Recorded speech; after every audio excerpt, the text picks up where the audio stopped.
Hello world! Hello mga kabishi! Hello mga kumari! Ito po tayo guys! Naisipan kong magluto ng chicken. Ay nako guys, hindi ko pa napangalanan ang pangalan ng pagluluto ko kasi sarili kong version po ito. Tingnan natin kung gaano ba kasarap ang ganitong pagluluto ng chicken. Ito po guys ang ating mga sangkap. Basta po ay igisa lang po natin ang ating lamas at saka manok. Ngayon ay maglagay na po tayo ng oil para sa ating panggisa. Ayan, unahin na po natin ang ating bawang at isusunod na rin natin ang ating sibuyas. At pagkatapos ay isunod natin ang ating luya. At pagkatapos po ng luya ay isunod na rin natin ang ating chicken. Ayan po guys. Halo lang po natin guys ang ating chicken at lalagyan na po natin ng durog na paminta.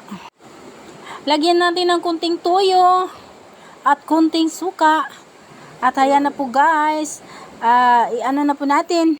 Ihalo na po natin at lagyan natin ng talong. Ayan po guys. Lagyan natin ng talong ang ating chicken. Napakasarap siguro nito guys. Ngayon lang ako nakaluto ng ganito.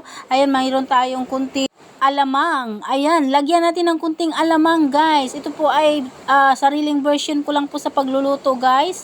Lagyan talong at alamang. Lagyan din natin guys ng limonsito. Ayan, takipan muna natin at hintayin na kumukulo. Ayan na po guys, kumukulo na po ang ating chicken. At ilagay na po natin ang ating sibuyas na dahunan. Ayan na po guys, luto na po siya. Napakasarap po ang aking niluto. Tikman natin ito mga guys. Kakain na po tayo. Ayan guys, nawawala na talaga ang diet ko. Ang sarap. Ay, sarap talaga guys. I-try nyo magluto sa inyong bahay guys. Ayan lang po. Sarap talaga. Thank you for watching.